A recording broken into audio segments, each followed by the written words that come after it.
Capítulo 7. Conversação preciosa.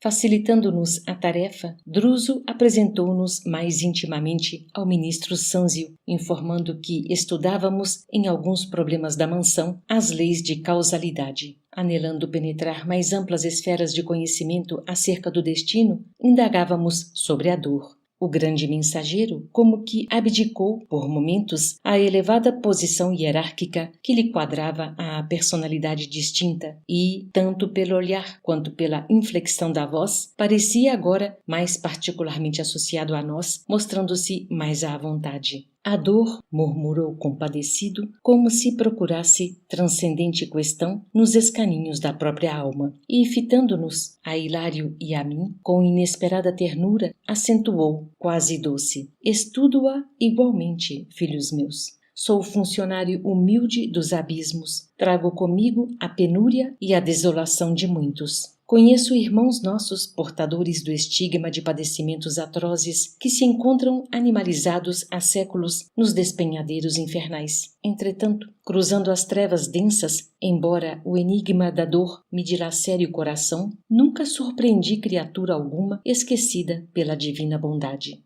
Registrando-lhe a palavra amorosa e sábia, inexprimível sentimento me invadiu a alma toda. Até ali, não obstante ligeiramente, convivera com numerosos instrutores. De muitos deles, conseguira ensinamentos e observações magistrais, mas nenhum, até então, me trouxera ao espírito aquele amálgama de enlevo e carinho, admiração e respeito que me assomava ao sentimento. Enquanto Sânzio falava, generoso, cintilações roxo-prateadas nimbavam-lhe a cabeça, mas não era a sua dignidade exterior que me fascinava, era o caricioso magnetismo que ele sabia exteriorizar. Tinha a impressão de achar-me à frente de meu pai ou de minha própria mãe, ao lado de quem me cabia dobrar os joelhos. Sem que me fosse possível governar a comoção, lágrimas ardentes rolavam-me pela face. Não pude saber se Hilário estava preso ao mesmo estado d'alma, porque, diante de mim,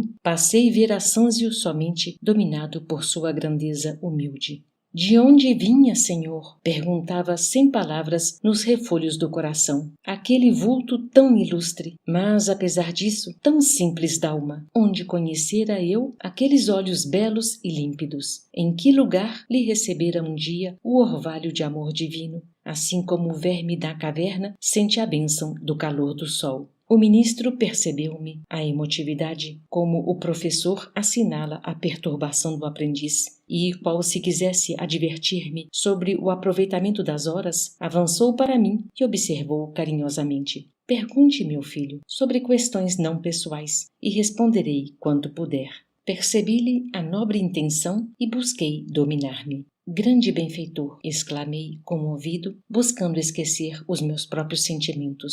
Poderemos ouvi-lo de algum modo acerca do karma? Sânzio retomou a posição que lhe era habitual, junto ao espelho cristalino, e obtemperou. Sim, o karma, expressão vulgarizada entre os hindus que, em sânscrito, quer dizer ação. A rigor, designa causa e efeito, de vez que toda ação ou movimento deriva de causa ou impulsos anteriores. Para nós, expressará a conta de cada um, englobando os créditos e os débitos que, em particular, nos digam respeito. Por isso mesmo, há conta dessa natureza, não apenas catalogando e definindo individualidades, mas também povos e raças, estados e instituições. O ministro fez uma pausa, como quem dava a perceber que o assunto era complexo, e continuou. Para melhor entender o karma ou conta do destino criada por nós mesmos, convém lembrar que o governo da vida possui igualmente o seu sistema de contabilidade a se lhe expressar no mecanismo de justiça inalienável. Se no círculo das atividades terrenas qualquer organização precisa estabelecer um regime de contas para basear as tarefas que lhe falem à responsabilidade,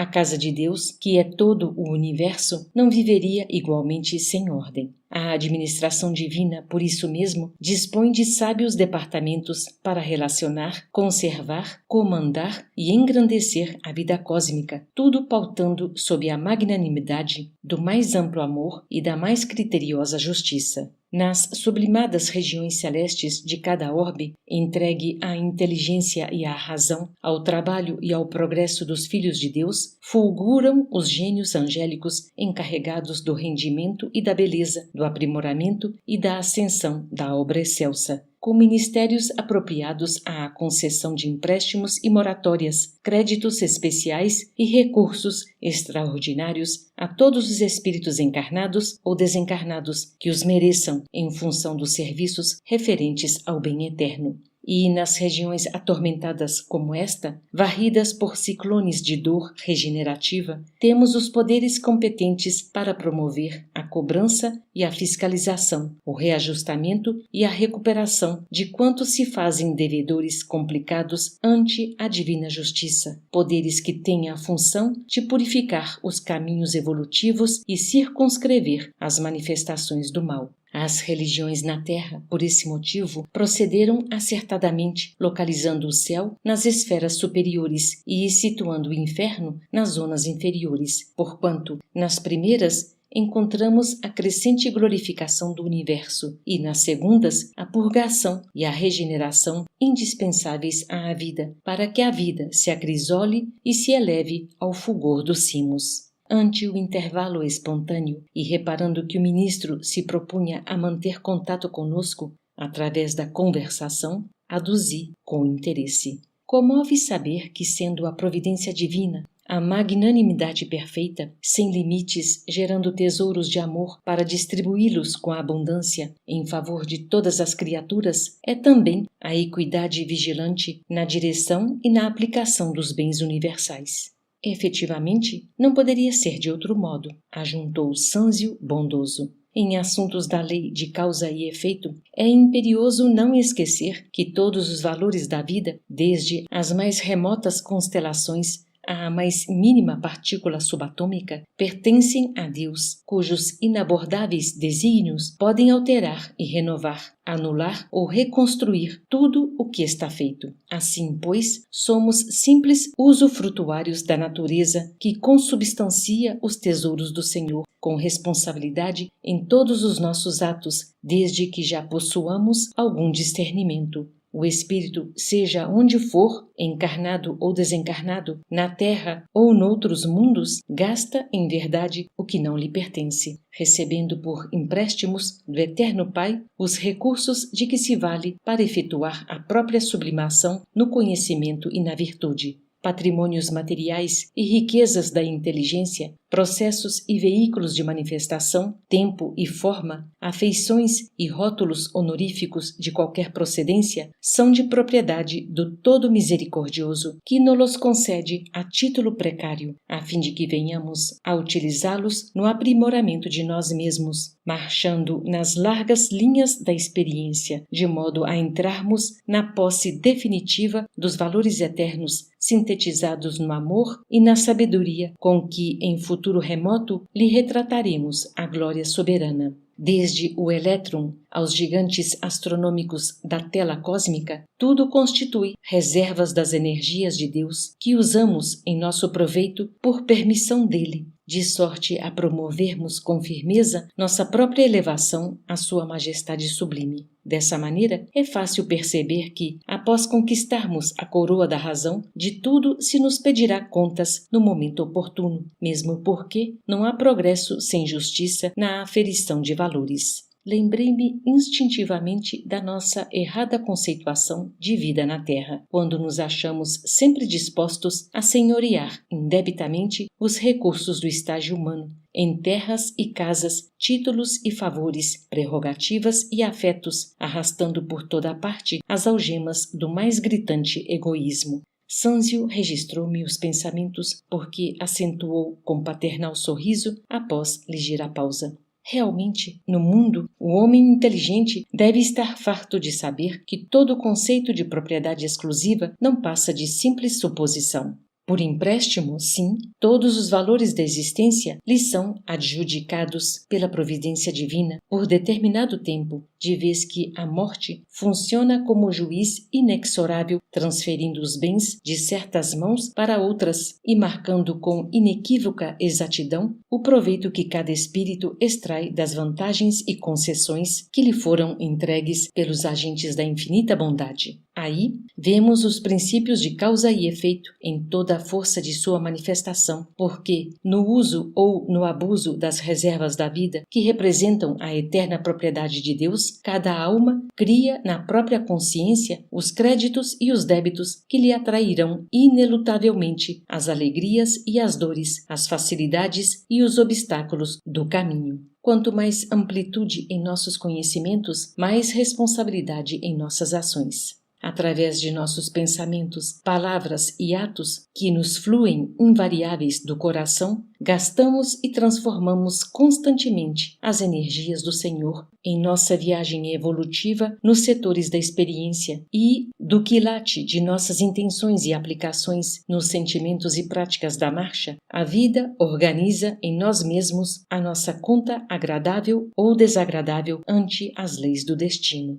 Nesse ponto do valioso esclarecimento, Hilário inquiriu com humildade: Amado instrutor, à face da gravidade de que a lição se reveste para nós, que devemos entender como sendo bem e mal? Sanzio fez um gesto de tolerância bondosa e replicou: evitemos o mergulho nos labirintos da filosofia, não obstante o respeito que a filosofia nos merece, porquanto não nos achamos num cenáculo simplesmente destinado à esgrima da palavra. Busquemos, antes de tudo, simplificar. É fácil conhecer o bem quando o nosso coração se nutre de boa vontade à frente da lei. O bem, meu amigo, é o progresso e a felicidade, a segurança e a justiça para todos os nossos semelhantes e para todas as criaturas de nossa estrada, aos quais devemos empenhar as conveniências de nosso exclusivismo, mas sem qualquer constrangimento por parte de ordenações puramente humanas que nos colocariam em falsa posição no serviço, por atuarem de fora para dentro, gerando muitas vezes em nosso cosmo interior, para o nosso prejuízo, a indisciplina e a revolta.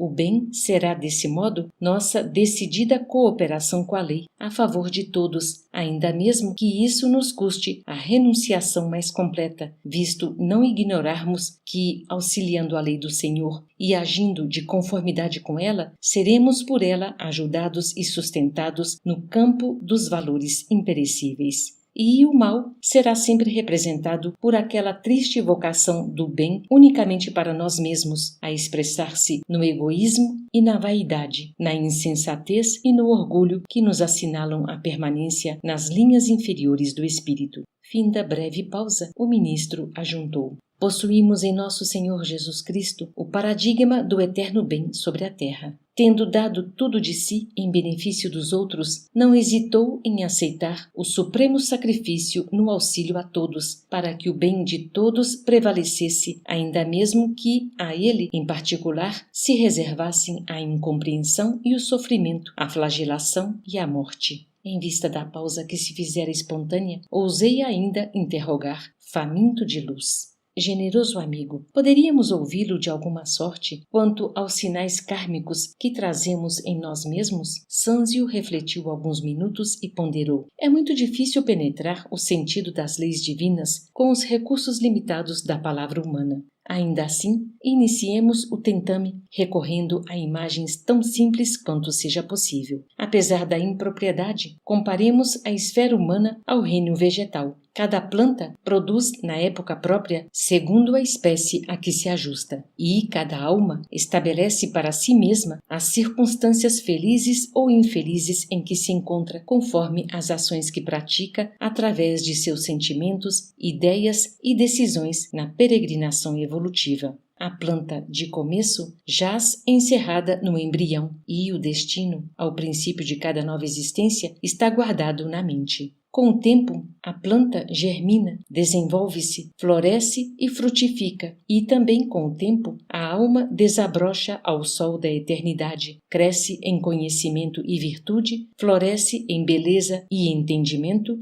e frutifica em amor e sabedoria. A planta, porém, é uma crisálida de consciência que dorme largos milênios, rigidamente presa aos princípios da genética vulgar que lhe impõe os caracteres dos antepassados. E a alma humana é uma consciência formada, retratando em si as leis que governam a vida, e por isso já dispõe, até certo ponto, de faculdades com que influi na genética, modificando-lhe a estrutura, porque a consciência responsável herda sempre de si mesma, ajustada às consciências que lhe são afins. Nossa mente guarda consigo em germe os acontecimentos agradáveis ou desagradáveis que a surpreenderão amanhã. Assim como a semente minúscula encerra potencialmente a planta produtiva em que se transformará no futuro. Nessa altura, Hilário perguntou inquieto: não teremos nesse postulado a consagração do determinismo de ordem absoluta? Se trazemos hoje no campo mental tudo aquilo que nos sucederá amanhã?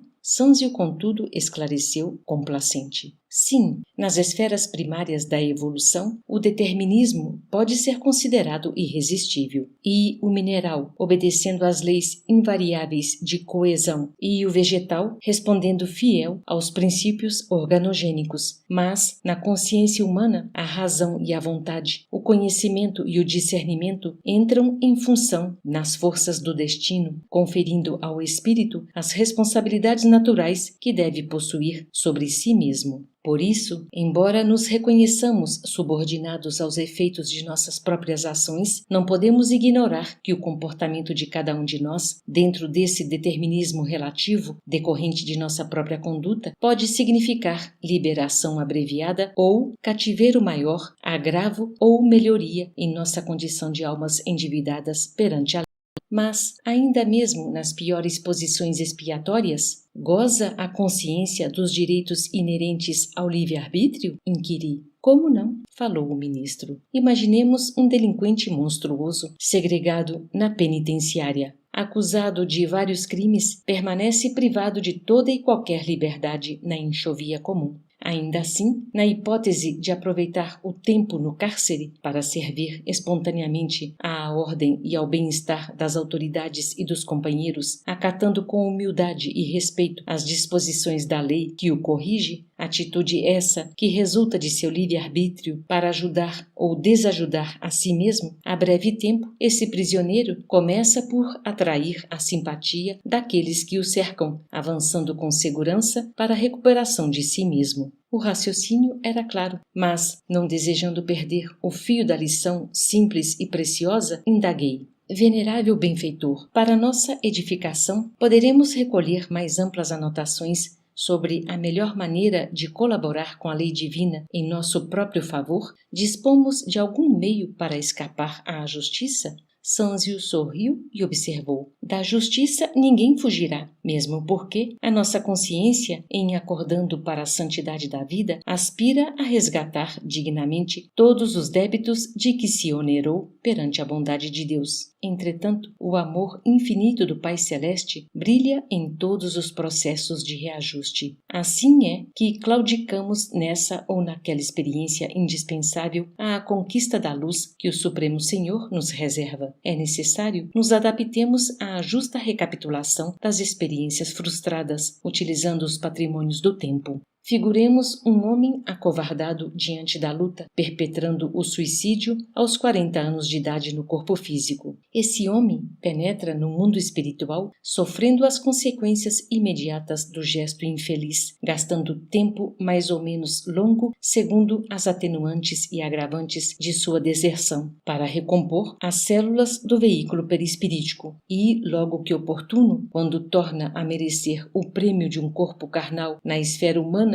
dentre as provas que repetirá, naturalmente se inclui a extrema tentação ao suicídio na idade precisa em que abandonou a posição de trabalho que lhe cabia, porque as imagens destrutivas que arquivou em sua mente se desdobrarão diante dele através do fenômeno a que podemos chamar circunstâncias reflexas, dando aso a recônditos desequilíbrios emocionais que o colocarão, logicamente, em contato com as forças desequilibradas que se lhe ajustam ao temporário próprio modo de ser. Se esse homem não houver amealhado recursos educativos e renovadores em si mesmo pela prática da fraternidade e do estudo, de modo a superar a crise inevitável, muito dificilmente escapará ao suicídio de novo, porque as tentações, não obstante reforçadas por fora de nós, começam em nós e alimentam-se de nós mesmos. O esclarecimento era valioso e, por essa razão, interroguei com a curiosidade respeitosa do aluno interessado em aprender.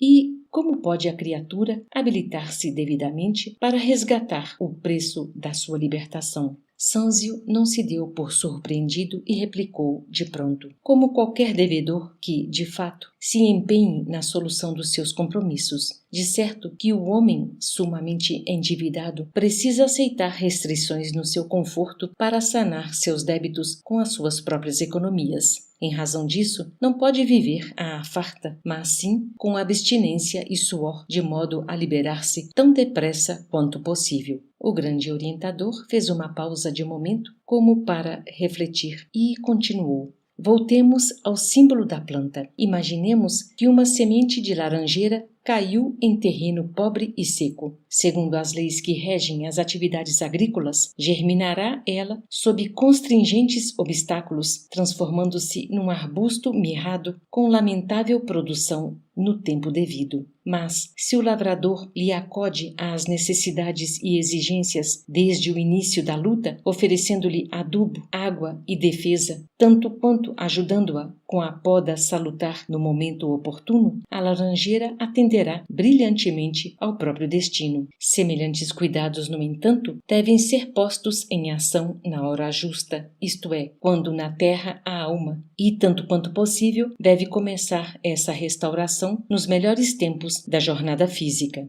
Hilário, que acompanhava a exposição, fascinado quanto eu mesmo pela lógica daquelas palavras sábias e simples, interrogou. E quando a criatura não pode contar na infância ou na mocidade com preceptores afeiçoados ao bem, capazes de funcionar como lavradores diligentes junto daqueles que recomeçam a luta humana?